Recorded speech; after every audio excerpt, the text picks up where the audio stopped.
복음의 중요성이라고 하는 제목을 가지고 하나님의 말씀을 전해드리고자 합니다. 우리는 살아가면서 수많은 소리를 듣습니다. 아침에 일어나 새들의 노래소리를 듣기도 합니다.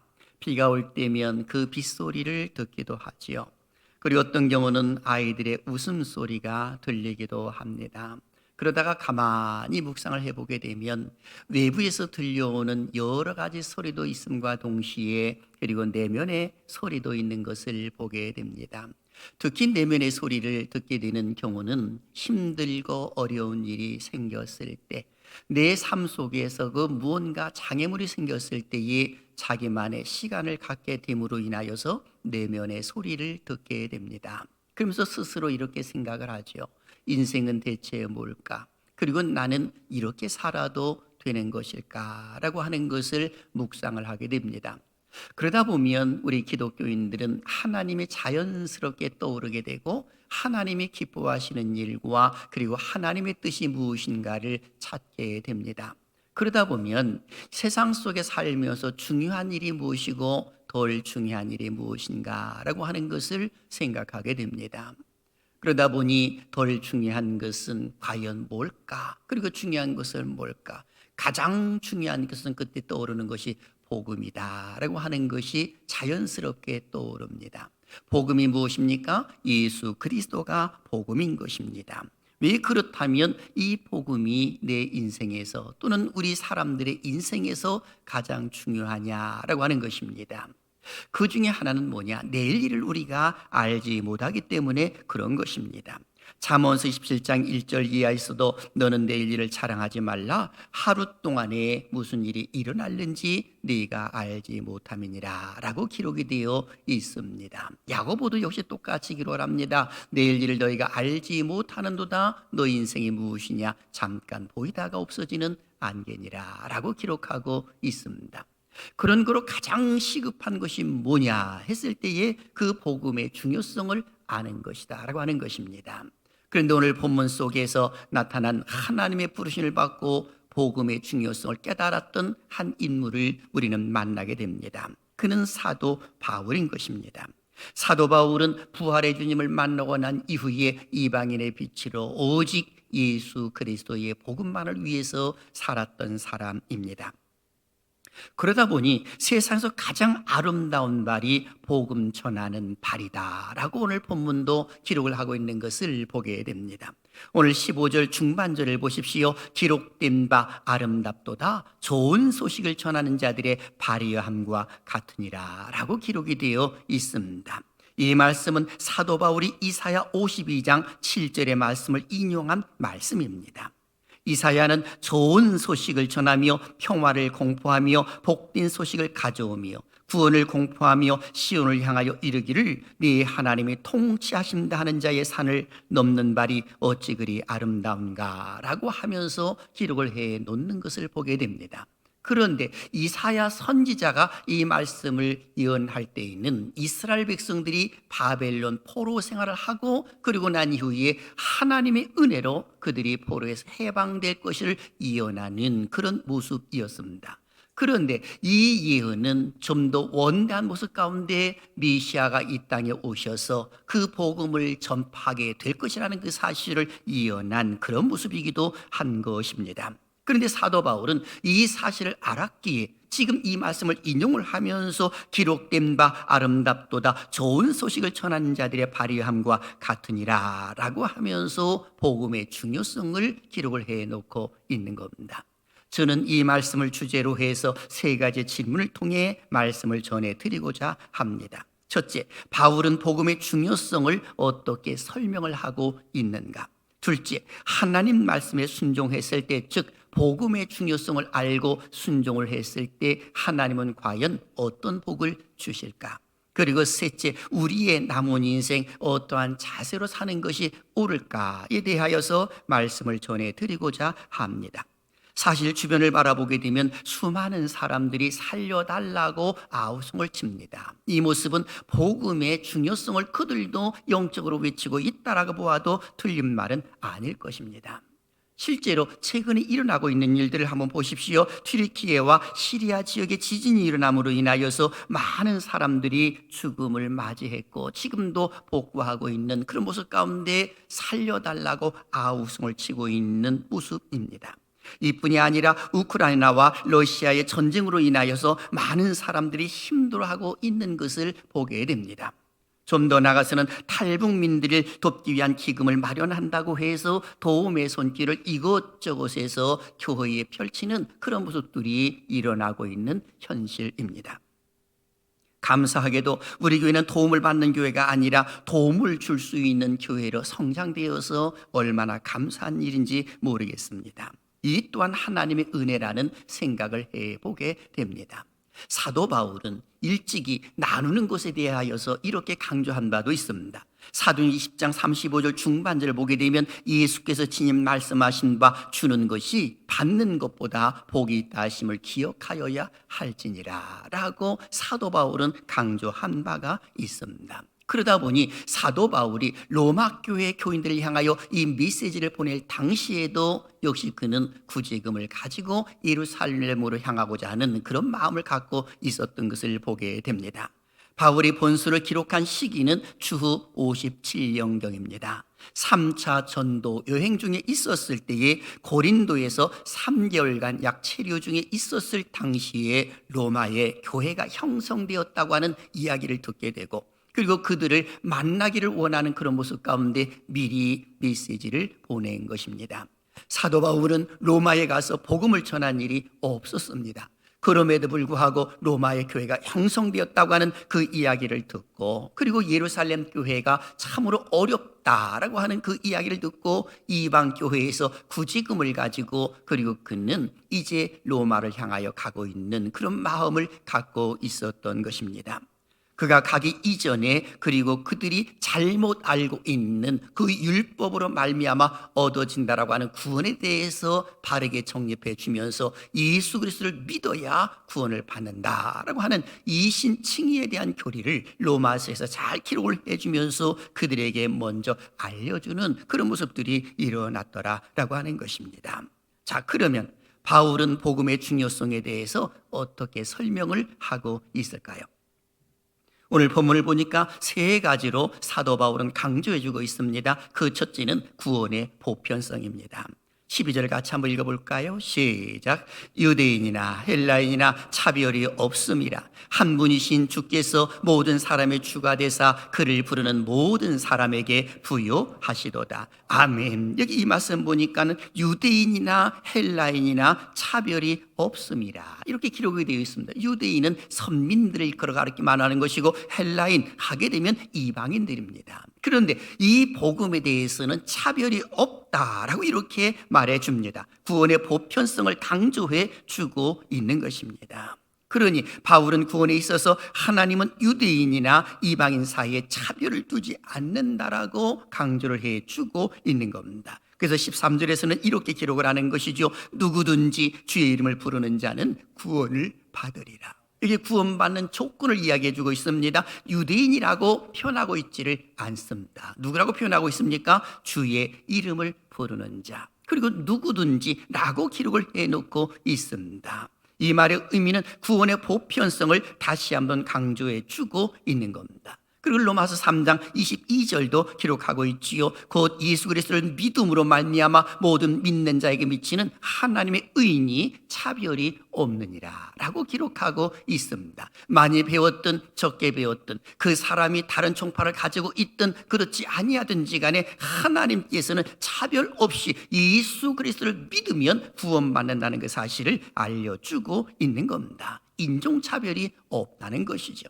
그 한 예가 있습니다. 사도행전 10장을 보게 되면 베드로가 고넬료의 집에 가서 복음을 전하는 그 모습을 일컬어 우리는 알게 됩니다. 고넬료는 하나님을 이 섬기는 모습 가운데 경건한 자였습니다. 백성들을 구제하면서 또 연약한 자들을 많이 돕는 일이 있었습니다. 그런데 놀랍게도 하나님께서 그 모든 것들을 기억하셨다라고 성경은 기록을 해오고 있습니다. 그리고 베드로를 청해서 말씀을 들으라고 또 하나님이 명하십니다.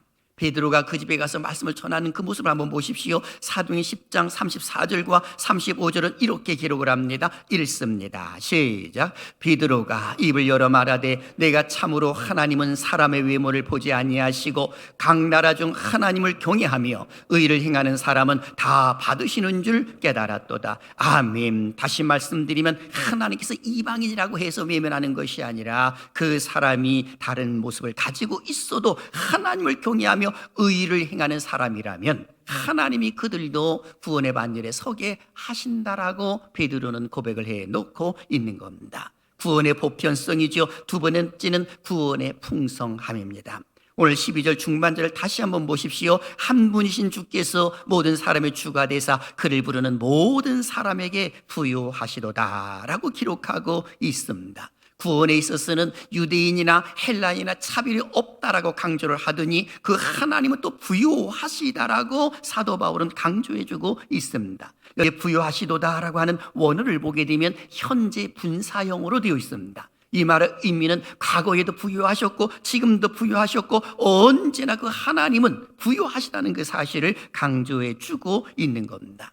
하나님의 부요하심은 과연 어떻게 표현이 되었을까라고 했을 때 고린도전서 2장 9절에 예를 들게 되면 눈으로도 볼 수도 없으며 귀로도 듣지 못하고 사람의 마음으로도 감히 생각하지 못할 정도의 부요하심이라고 말할 수가 있는 겁니다. 심지어는 은사를 주셔서 교회를 섬겨 나가도록 만드시는 그 부요하심을 일컬어 표현해주고 있는 겁니다.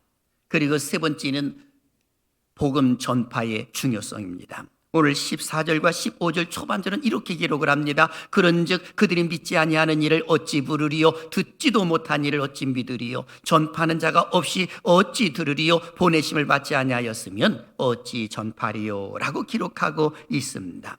사도 바울은 복음 전파자들의 필요성을 역설하고 있는 것입니다. 주의 이름을 부르려면 믿어야 하는데 주를 전파하는 자가 없다면 과연 그들이 어떻게 주를 믿겠으며 어떻게 복음을 전하겠는가라고 하는 것입니다.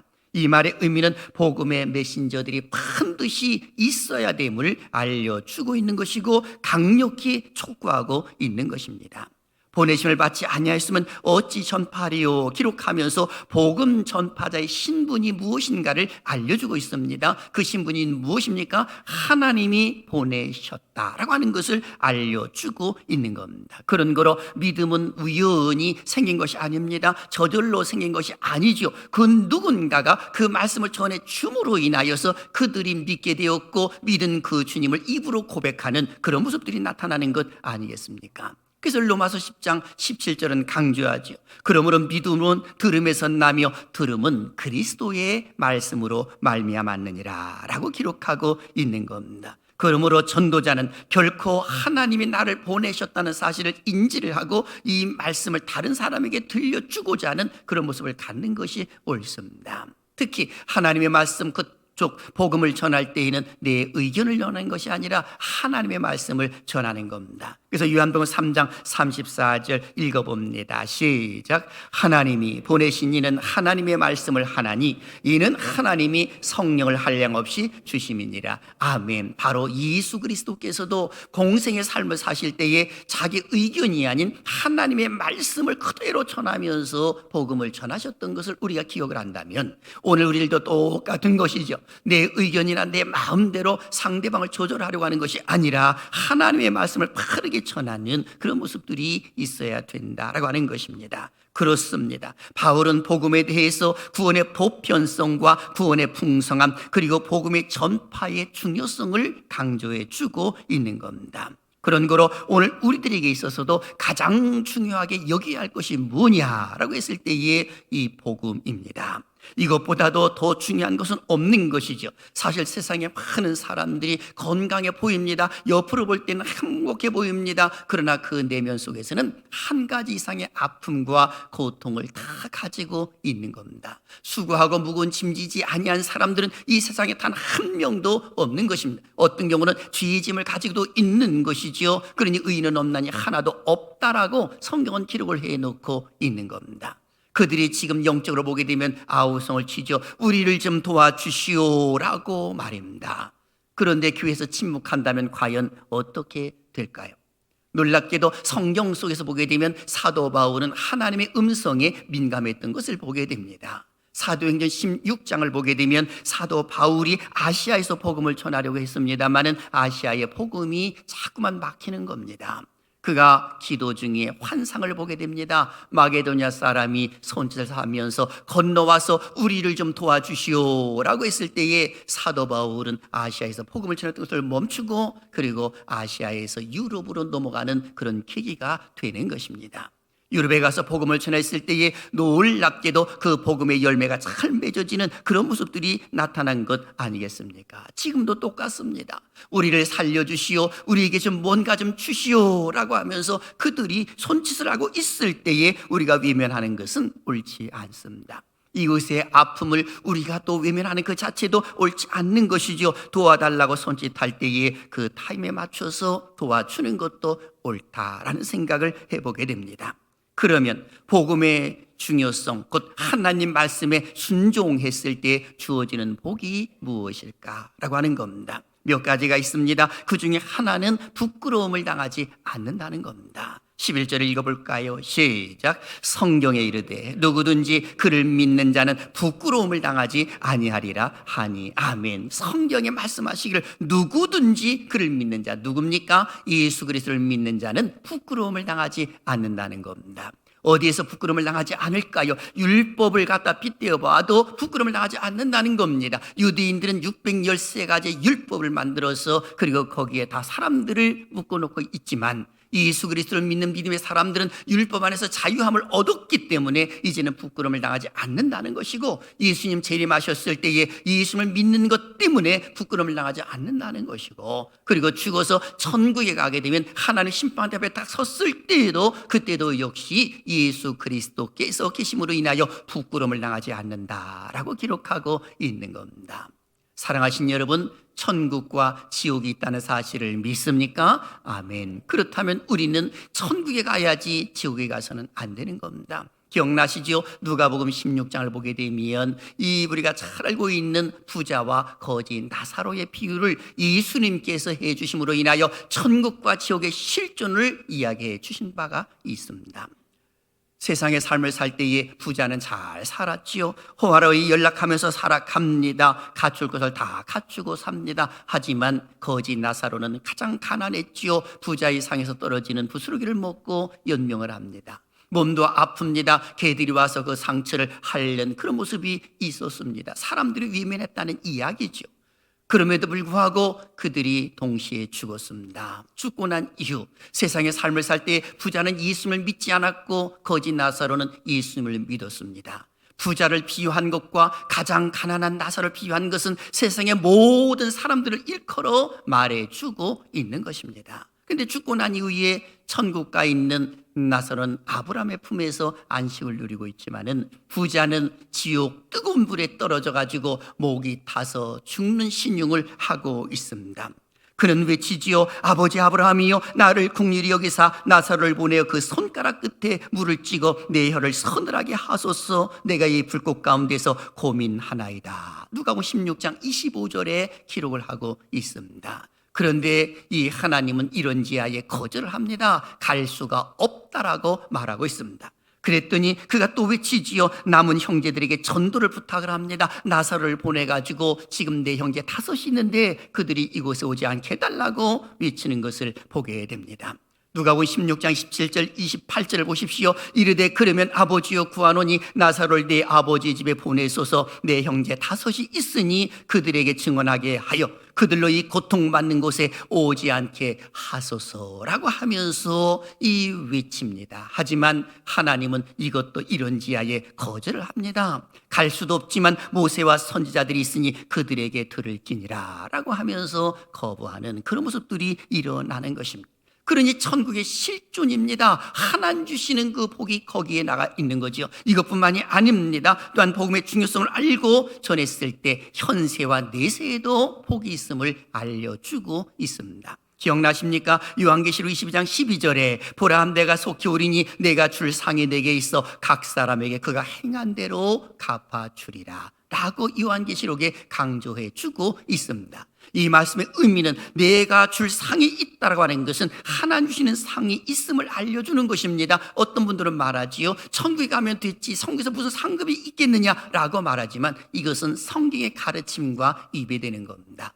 성경 속에서는 분명히 상급이 있음을 알려주고 있습니다. 특히 마태복음 5장 11절과 12절을 보십시오. 같이 읽습니다. 시작. 나로 말미암아 너희를 욕하고 박해하고 거짓으로 너희를 거슬러 모든 악한 말을 할 때는 너희에게 복이 있나니 기뻐하고 즐거워하라. 하늘에서 너희의 상이 큼이라. 너희 전에 있던 선지자들도 이같이 박해하였느니라. 아멘. 여기 말씀 보게 되면 복음을 전하다가 억울하게 죽임을 당한 사람들도 있음을 알려주고 있습니다. 만일 그들에게 천국에서의 상급이 없다면 그들의 죽음이 얼마나 허무한 것이 되겠는가라고 하는 것입니다. 그런데 천국에는 반드시 상급이 있음을 알려주고 있는 것입니다. 그런 거로 우리는 이런 생각을 해야 되는 것입니다. 복음의 중요성을 알고 가든지 보내든지 하자라고 말입니다.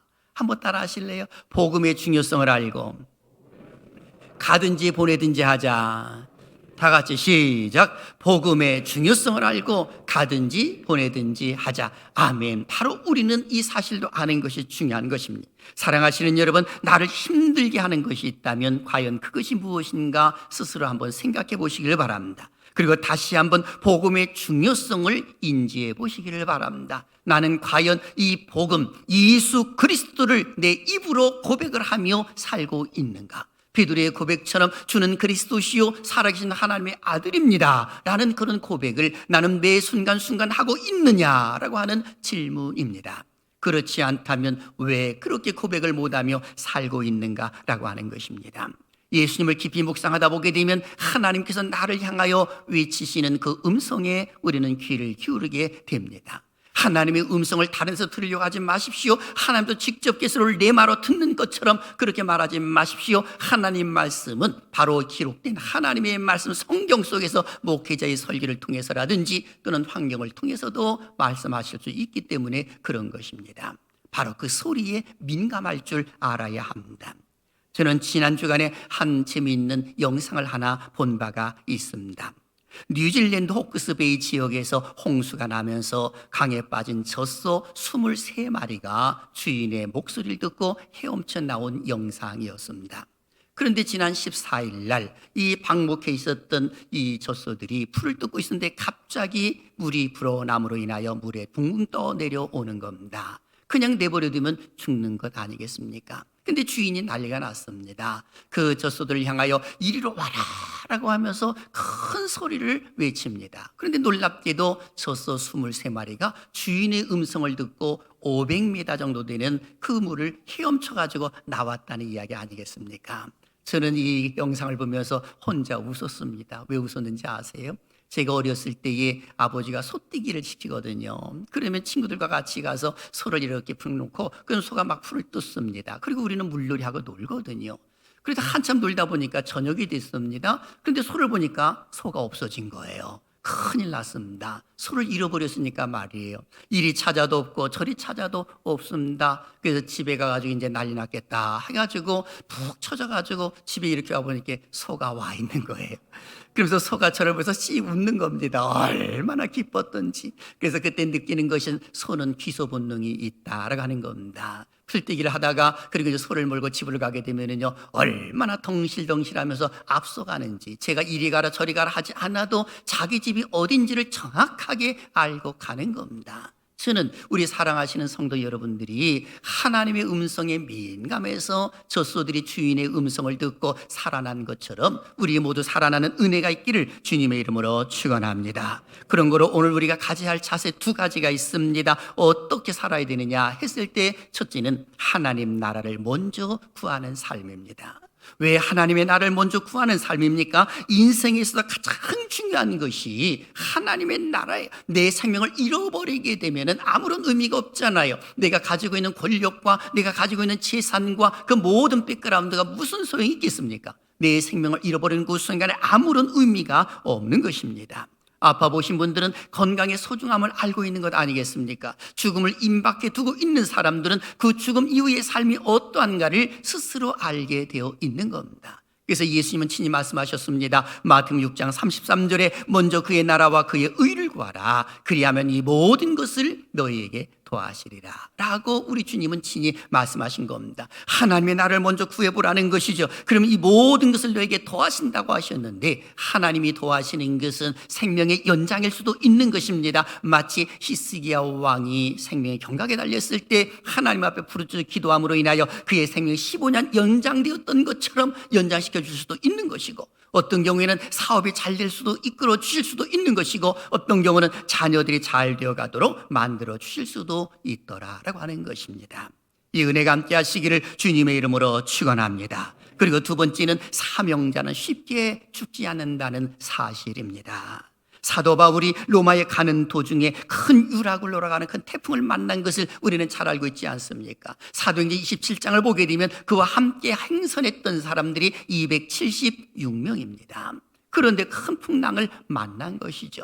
이제는 거의 다 죽게 되었다. 선장과 선원도 그리고 제수의 몸으로 사도 바울은 타고 있었습니다. 그러다 보니까 이 배삭도 내지 아니하고, 그리고 이 사도 바울을 죽이려고 하는 사람도 있었기 때문에 그를 호송했던 군사들도 있었습니다. 그런데 제수의 몸으로 가고 있었던 그 사도 바울이 276명을 향하여 외쳤던 소리를 한번 들어보십시오. 그가 무엇이라고 외치는가를 사도행전 27장 23절과 26절은 이렇게 기록합니다. 내가 속한 바 곧 내가 섬기는 하나님의 사자가 어젯밤에 내게 들어서서 말하되, 바울아 두려워하지 말라. 네가 가이사 앞에 서야 하겠고 또 하나님께서 너와 함께 항해하는 자를 다 내게 주셨다 하였으니, 그러므로 여러분이여 안심하라. 나는 내게 말씀하신 그대로 되리라고 하나님을 믿노라. 그런즉 우리가 반드시 한 섬에 걸리리라 하더라 하면서 불안에 떨고 있는 사람들을 향하여서 위로의 메시지를 주고 있습니다. 제수의 몸으로 가는 사도 바울이 지도자로 바뀌는 계기가 되는 모습들이 나타나 있는 것입니다.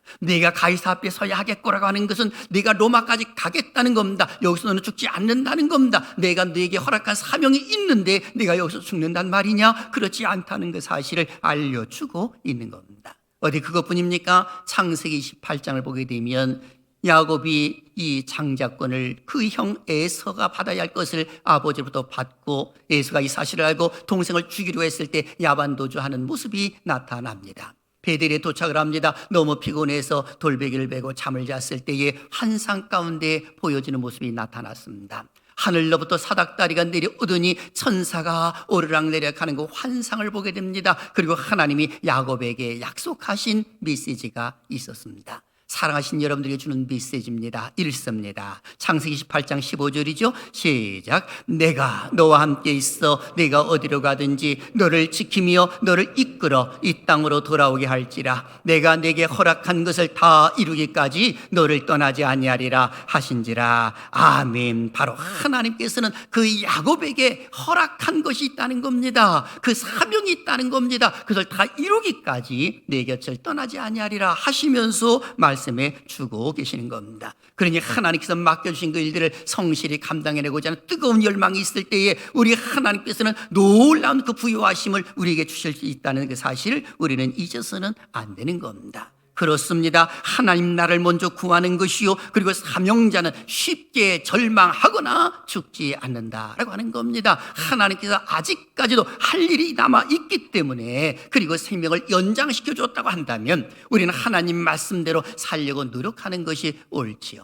그러다 보니까 우리 상계지일께서도 오이코스 전도 세미나를 이제 개최하게 됩니다. 지역교회를 섬기는 차원에서 우리 교회에서 진행을 하게 됩니다. 아마 많은 분들이 이 자리에 참석을 하실 것입니다. 그럼에도 불구하고 우리 상계제일교회 교인들이 먼저 이 오이코스 전도 세미나에 참석을 해서 먼저 은혜를 받고, 이것은 관계 전도입니다. 오이코스라고 하는 말은 집이라는 의미가 있고 가족과 친척 또는 친구라는 의미까지 다 포함되어 있는 겁니다. 그러니 지금은 이 코로나19로 인하여서 많은 사람들이 복음을 전해도 이렇게 쉽게 되지는 않지만 관계 전도를 하게 되면 쉽게 우리가 이 접근을 할 수 있는 그런 모습 때문에 우리가 오이코스 전도 세미나를 하게 됩니다.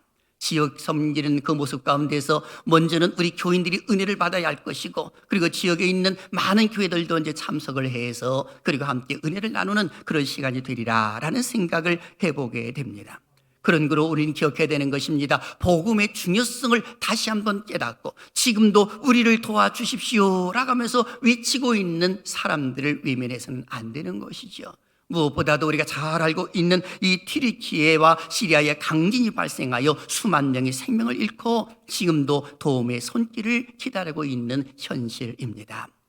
실제로 이 튀르키예는 우리나라, 특별히 예전에 터키라고 이렇게 표현하고 있는 것 아니겠습니까? 한국 전쟁에 참전했던 나라이기도 합니다. 물론 나토에 가입하기 위해서 참전을 했다고 합니다마는 유엔 참전국과 함께 이 터키는 우리의 형제국이다라고 하는 말까지도 나오는 이유는 그들이 우리나라에 와서 많은 고아원들을, 어린아이들을 도와주었고 구제품도 주었고 많은 그 전쟁으로 인하여 힘들어하고 있는 사람들을 도와주었기 때문에 그런 것입니다. 물론 이쪽 지역에서는 그 시리아나 이 터키 그 지역에서는 기독교인들이 1%밖에 되지 못하고 99%는 이슬람 교인들입니다. 그럼에도 불구하고 그들이 지금 손짓을 하고 있는 그런 모습은 우리가 외면해서는 안 된다는 것이죠. 복음을 전하는 먼저 믿는 우리 하나님을 믿는 믿음의 사람들이 그들에게 사랑의 손길을 펼치는 것은 지극히 당연하다라고 하는 겁니다. 빚을 졌으니 빚을 갚는 마음으로 갚는 것도 중요한 겁니다. 감사하게도 우리 상계 제일교회에서도 교인들 가운데는 어떤 분이 그곳에 가서 또 복음을 전하는 사람도 있음에 참으로 감사함을 느끼고 있습니다. 사랑하시는 여러분, 우리는 누구입니까? 예수님을 나의 구세주로 믿고 있는 하나님의 자녀들입니다. 그런 거 우리는 생각해야 됩니다. 우리는 가든지 보내든지 해야 하는 겁니다. 내가 갈 수 없다면 보낼 수 있어야 되지요. 기도로 보내야 될 것이고 물질로 보내야 될 것이고 후원하는 마음을 가지고 있다고 한다면 그것 또한 동참하는 모습이 되더라라고 하는 것입니다. 바라기는 천국 가는 그 순간까지 복음의 중요성을 다시 한번 재인식을 하고 하나님께서 가장 기뻐하시는 복음을 전하는 자로서의 삶을 사는 은혜가 있기를 주님의 이름으로 축원합니다.